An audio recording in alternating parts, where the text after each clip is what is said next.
YouTube, welcome back to another episode of the Side Hustle of the Day show. I'm at RobGTV on Instagram.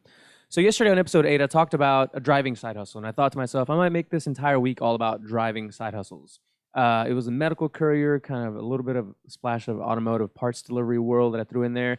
And today, I'm going to cover something a little bit differently. The entire style of the video is going to be a little bit different. We're actually going to do one of those reaction type videos that have been so popular for, I don't know, the better part of a decade now on YouTube, where we're actually going to take a deep dive into a very popular driving side hustle right now that isn't talked about as much as DoorDash and Uber and Lyft and all those, and that's Amazon Flex. So we're going to take a deep dive into a video that CNBC did, and CNBC is one of my favorite channels. They have a lot of good stuff about young people and money, millennial money, making it, and all kinds of different type of videos. Well, making it is one of their playlists.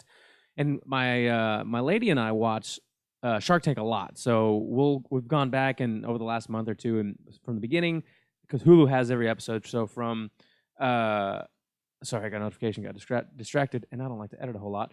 But we're watching all the episodes, and the commercials are like 90% CNBC. A lot of Kevin O'Leary doing investor type chats and rants on saving money and retirement and all that kind of stuff. And it's interesting, especially if you're to the point where you're trying to get more financial, just basically gain more financial literacy, or you're younger and you're like, this stuff is interesting to me and I want to learn more about it. So we're going to take a deep dive into the CNBC video on Amazon Flex and the drivers that are actually doing it and what they have to say about it. And I'm going to tie it into what I talked about yesterday as far as being a courier in the medical industry or even in the automotive industry, and then tie a bunch of other things in that I'm going to be talking about in the future all together in this reaction type video. Let's dive in. This is the line for Amazon Flex drivers. They line up every day like this. One-day shipping used to be a luxury. Now, delivery drivers are lining up outside this Amazon warehouse in the Bay Area to help make it the norm for 100 million Prime members. Amazon just doubled the speed of Prime shipping from 2 days to 1, with the faster speed now available on more than 10 million products. Show your ID, they scan it, and then they'll let you go in. Amazon Flex drivers like Montez are on-demand contract workers, similar to driving for Lyft or Uber. They load up on packages and deliver them to your door. They're part of Amazon's solution to take control of the most expensive part of the shipping process, last-mile delivery. We've been building for over 20 years to support this network that's eventually... How funny that it's been 20 years since Amazon started taking over the world. It's crazy, isn't it? Montez here, you'll see in the video, he's a good worker bee. He's the kind of guy that, you know, if he's given the opportunity to land a good job, will basically do whatever you need, whenever you need it. If he doesn't know how, he's going to learn how to do it. A little too soft-spoken for my liking. You need to be a little bit more aggressive with, you know, what you're doing with your life, especially when you find out how old he is. Just constantly getting faster, and we knew would begin to migrate to a one-day service. The big difference for us is all about how we get product from our fulfillment center to that last-mile location. So what's it like to deliver for one of the world's most valuable companies? We spoke to Flex drivers around the country to find out.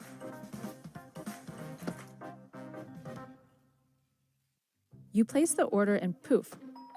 It can feel like magic when that Amazon package shows up at your door in just one day, but it's definitely not magic.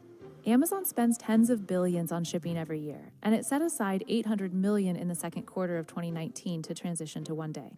Most of that investment is going towards the infrastructure and transportation costs associated with speeding up delivery to the millions of Prime customers who are about to begin to experience one day as the new normal. In the last quarter of 2018, Amazon's shipping costs jumped 23%, reaching a record $9 billion. Until an item arrives at a warehouse near your home, it can be shipped in bulk.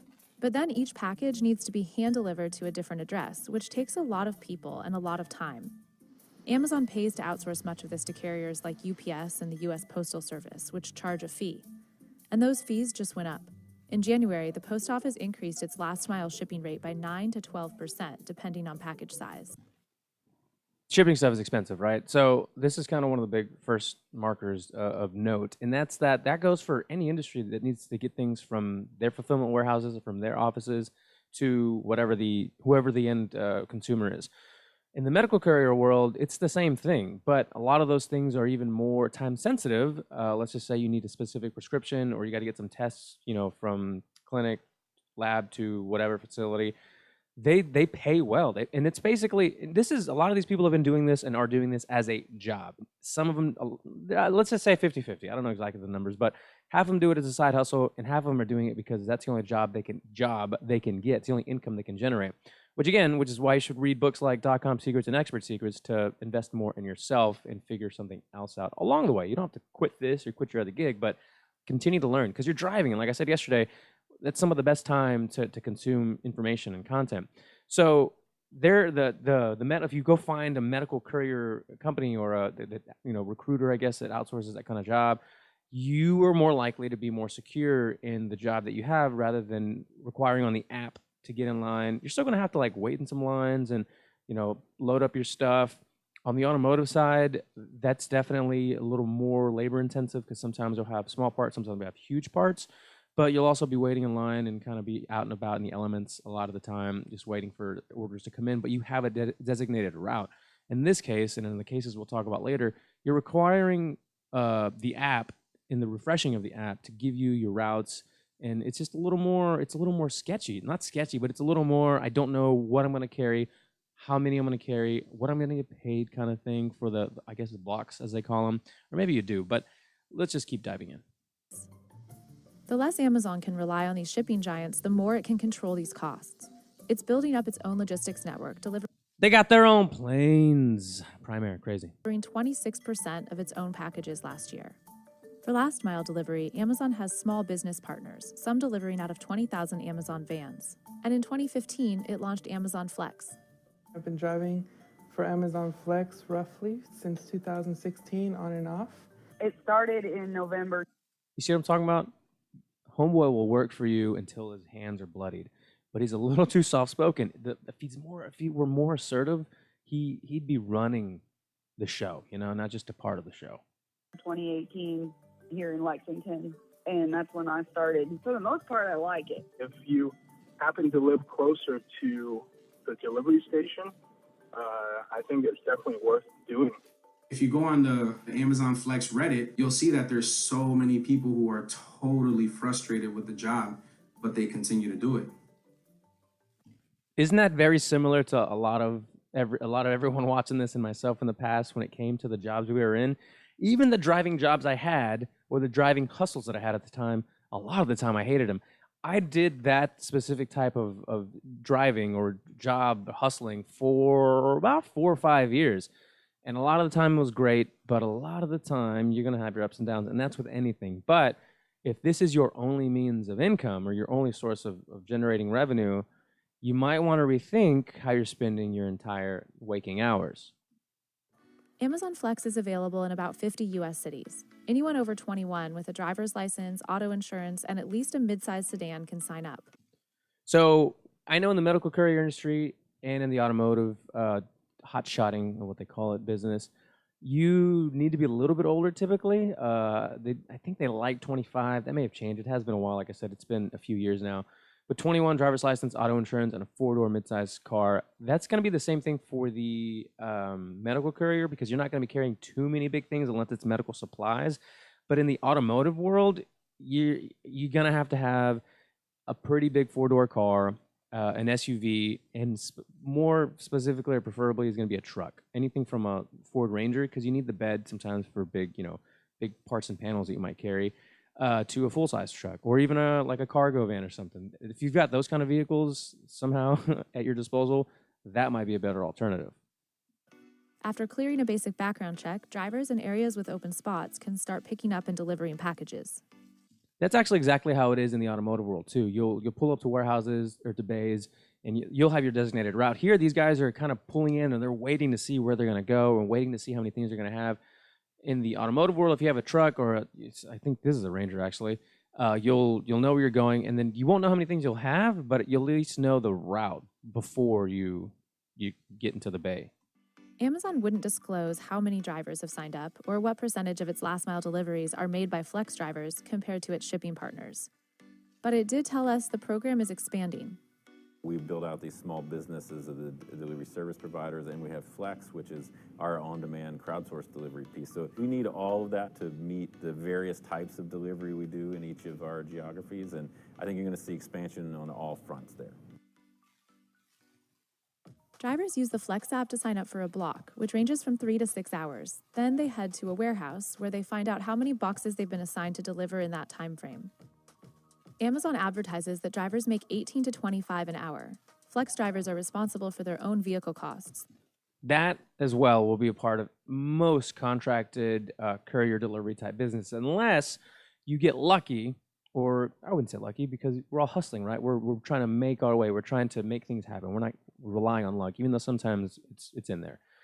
You'll come across a company who actually provides the vehicle for you, in which case is a great thing. If they offer you, flexible hours where you can do it part-time basically as a gig kind of thing, or if you do it full-time if you want, you can just rely on them for their vehicles. If not, you do have to remember and keep in mind that you have to factor in the gas, the wear and tear, the tires, the oil changes, and whatnot. Like gas, tolls, and maintenance. On the day we drove with Montez in the Bay Area, he was assigned to a route 36 miles away from the fulfillment center in rush hour traffic, with 45 packages to be delivered in under 3 hours. Yo, that's a nightmare. That's a nightmare, isn't it? Let's just watch. He would have made $67. Not worth it, right? I have to weigh out the what it costs me to get there and if it's worth it or not.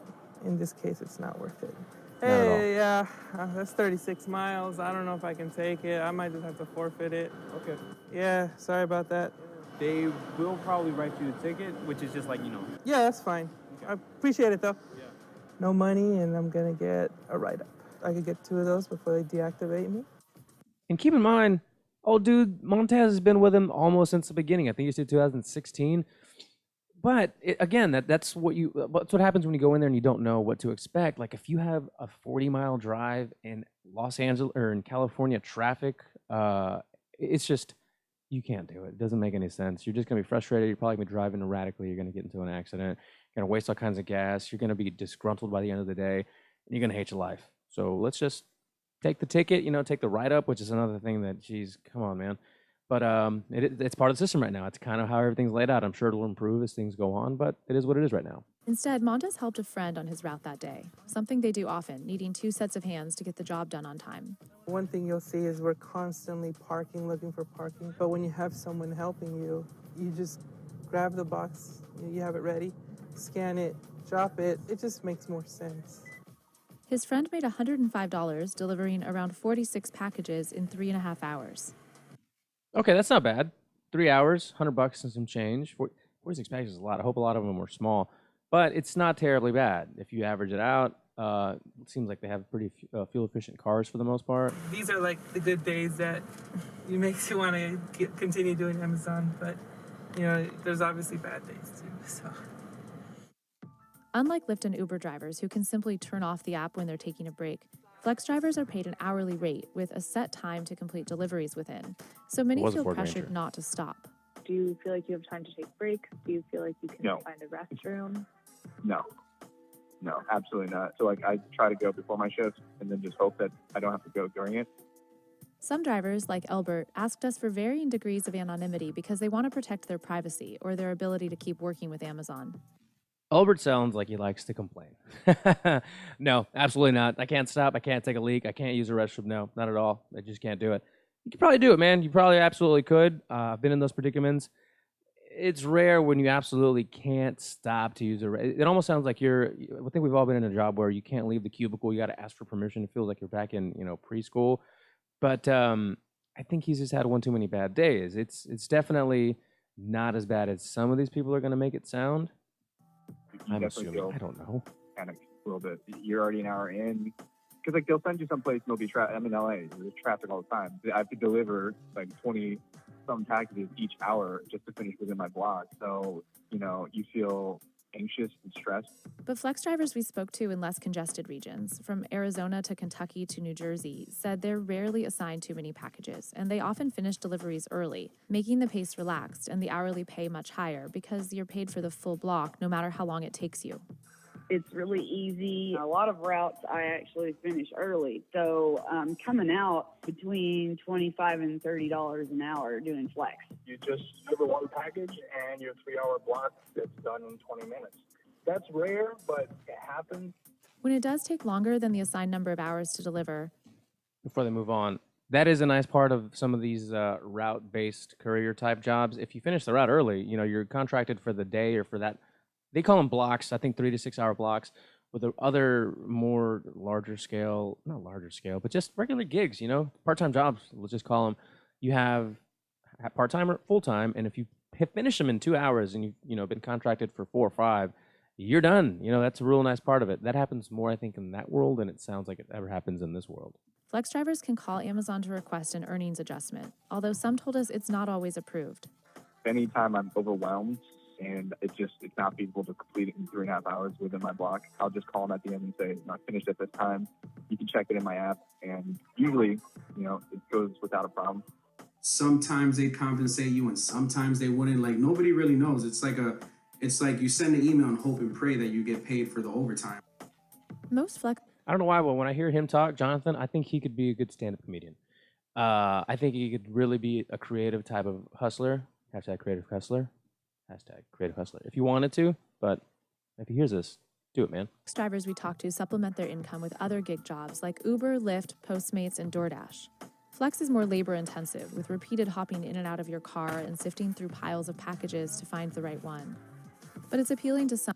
That is annoying. That absolutely happens with any carrier-based business. You have a load of stuff. You're at a address. You know what they have. You just don't know where it is. You're gonna have to do that no matter what. Because you're not allowing strangers in your car or being rated for your performance. As far as pay goes, Uber advertises that drivers can make $1,500 a week. And one study, which analyzed data from 30,000 rideshare drivers in various markets across the U.S., showed that drivers made an average of $1,865 an hour in 2018 before expenses. Not terrible. So but how do not the drivers great. compare Amazon Flex to others? Overall, I'd say it was a good experience. I think that driving for Flex is more lucrative for the driver compared to pretty much. Yo, Clifford, what is up with this mess, man? We got to get it together. That is unacceptable. It makes me, gives me chills. Any other similar like driving based gig. A lot of times I'm sort of weighing the options of, should I take this flex route or should I, go deliver food? A lot of people sort of go through this decision making on what they should do as far as what gig they should do tonight. And it's all based on conditions and past experiences. You barely make enough as it is. And then given the cost, wear and tear on your vehicle, and just the low pay and everything, it's hard to make a living. Montez has had trouble finding a full-time job. He doesn't have a college degree, and at 28 is still living at his parents' house to make ends meet. He's mostly stopped driving for Amazon because he says he makes more by doing temp jobs like private security or driving for Lyft and Uber. But sometimes... Look, see what I'm talking about? Some people out there just aren't really putting the effort forth. And I have these conversations with friends all the time, even close ones like relatives, and you just know when you're talking to somebody who's kind of down on their luck. I don't have a college degree. I dropped out after a semester. I've gone on to do tons of other things, including start a business, a few of them, being a creative hustler on the side, being a side hustler, period, and always figuring it out. If you're 28, he's 20, I'm 29. You're 28, you're still living with your parents. This is the only thing you've got going for you. Something else isn't adding up. Something else needs to be done. Maybe there needs to be some kind of intervention. So he needs to seek some kind of counseling or help. It's a lot of it is up here, and I hate to sound cliche, but that is where a lot of it comes from, and it sounds cold. I get that a lot sometimes, but it's just, look, I want you to do good. I want to do good for myself. I want you to do good for yourself, but it takes some real grit, some determination to get where you want to go, because this isn't cutting it, obviously. Sometimes Amazon Flex is simply the most convenient gig. Oh, it's the most convenient gig? It's not about convenience all the time. Sometimes you got to go the extra mile. Go the extra quarter mile, and you'll get way further than if you just, it's convenient. We'll go with that. As bad as it is sometimes, you still kind of want to have that option. So it's tough. It's a bittersweet. The option to do as little as possible, basically, and still have Maybe a lot of these people can't get a regular job. They're vulnerable, and they're not making enough money to pay the bills. And I feel like Amazon, is definitely taking advantage of these people. When Flex drivers accept a block, they don't know how many packages they'll be assigned or how far they'll need to drive until they've waited in line at the warehouse, which is time they don't get paid for. Just knowing what it is you're going to get would solve like 99% of the issues, because you show up and you don't know where you're going. You don't know how many boxes you have. You don't know if they're going to fit. For several drivers we spoke to, safety is the biggest concern. Montez and other drivers told us they've been assigned large loads of packages that barely fit in their cars. Whenever you do make them fit, it's piled so high that it reaches the roof of your car and you can't see your back, the back mirrors. You just see boxes. So it's not safe, definitely. Look, I can attest to that somewhat being true in the automotive industry, because these companies, we're talking about like GM, Ford, Dodge, and such, all the automotive industries do this. They basically contract people to do this with their vehicles. And when I was doing this with trucks, small size, full size trucks, I would get low, because sometimes you don't know how many things you're going to get, which is kind of annoying, but at least you know the route, in which case it seems like they don't know either. And I would pile up small parts in boxes, and all of a sudden I've got a hood to take with me. I also have a fender, I've got a motor, all these things. You have to play Tetris with it all.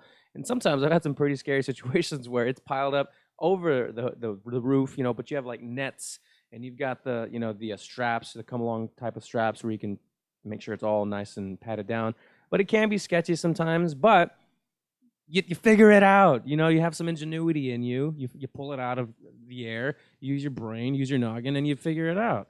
Saying that it's not safe isn't necessarily the case, because you have the tools. You just have to paste them all together to make it work.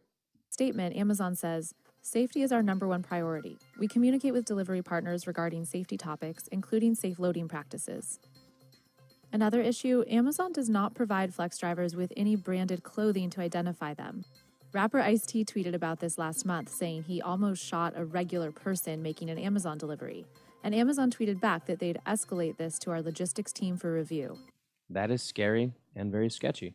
But if you go into a house like that, I assume he's got cameras and such. The first thing you're going to do is we live in a crazy world, crazy time. I can't talk mess. That's probably what most people would do. Like, hey, what are you doing, homeboy? What you rolling up on me? What do you got there, huh? At least this guy wears a vest. Jonathan in Connecticut told us about a similar experience while delivering.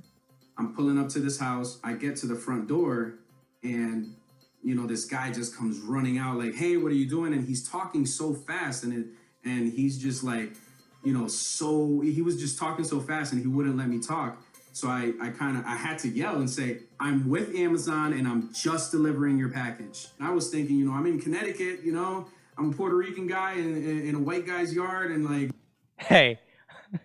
I don't know how many of you thought this guy was a Puerto Rican guy. I had no idea. I just thought it was a white guy. That made me laugh so hard. It's unbelievable. What if he comes out and just shoots me in the face without asking questions? That was my fear. After another delivery where he says a customer let his German Shepherd charge at him, Jonathan paid $45 out of his own pocket for a custom sweater on Etsy. It's an unsafe job. I made it safe for me by making myself visible, by making myself look more like an Amazon employee. But most of these people don't. I think Amazon, the least they could do is give us something that would make it a little bit safer. I've gotten a lot of mean glares from people because they're like, "Who is this guy? He's just in front of my driveway, or he's parked in front of my house. He's just wearing a yellow vest." You don't even have to wear that vest. It's just, I do it because at least I look less suspicious.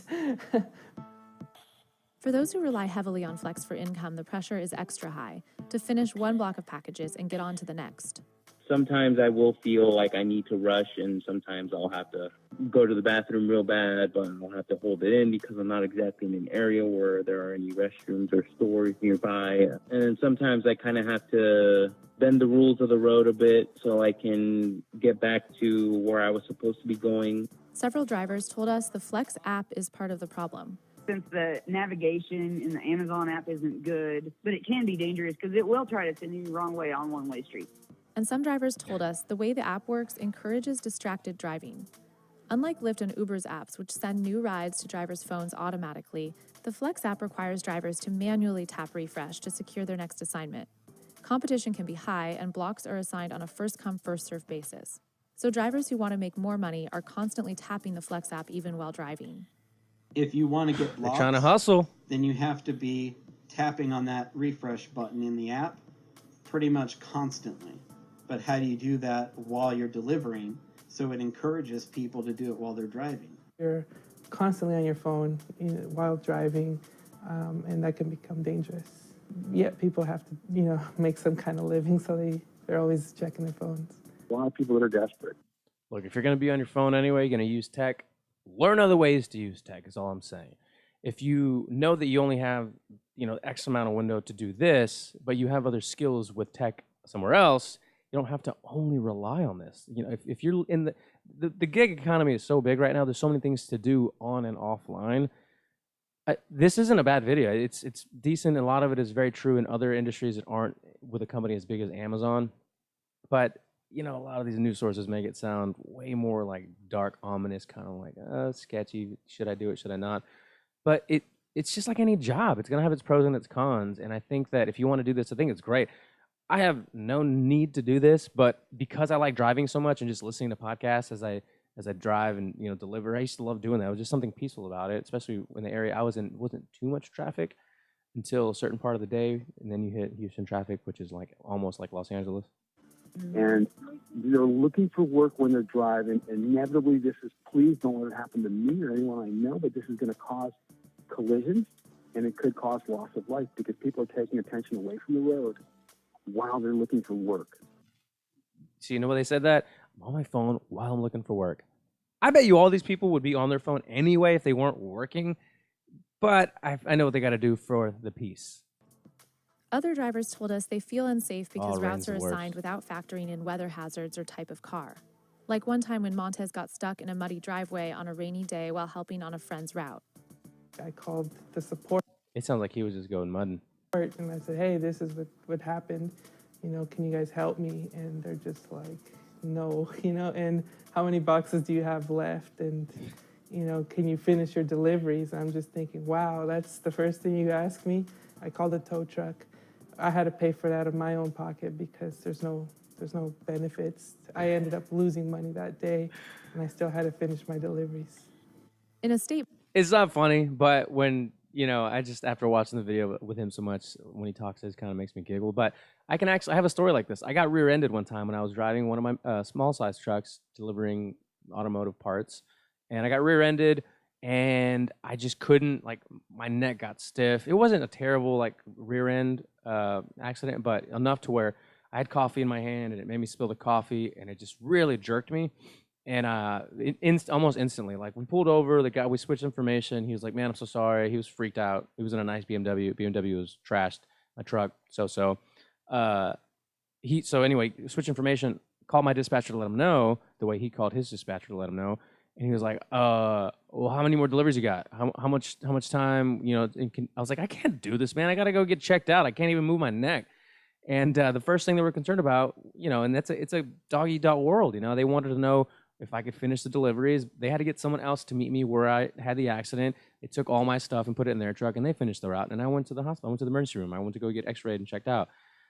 It's not good, but, it's part Amazon of said the it industry. provides delivery partners with 24/7 road support. If delivery partners come across issues while making a delivery, we work with them directly on a resolution. Amazon is looking at several high-tech solutions to ease the burden on delivery drivers and to lower the cost of that last-mile delivery. Things are about to get In weird, early June, everyone. Amazon announced its new autonomous delivery drone will be operating within months, and it has a 1-year FAA permit to test Can you imagine how many people are going to be shooting these out of the sky? These just crazy people with guns that have nothing to do. them. We're building fully electric drones that can fly up to 15 miles and deliver packages under 5 pounds to customers in under 30 minutes. Amazon also has patents out for a giant flying warehouse and drones that can react to flailing hands and screaming voices. Amazon also announced last month that it would pay full-time workers to quit if they'll help with that expensive last-mile delivery instead.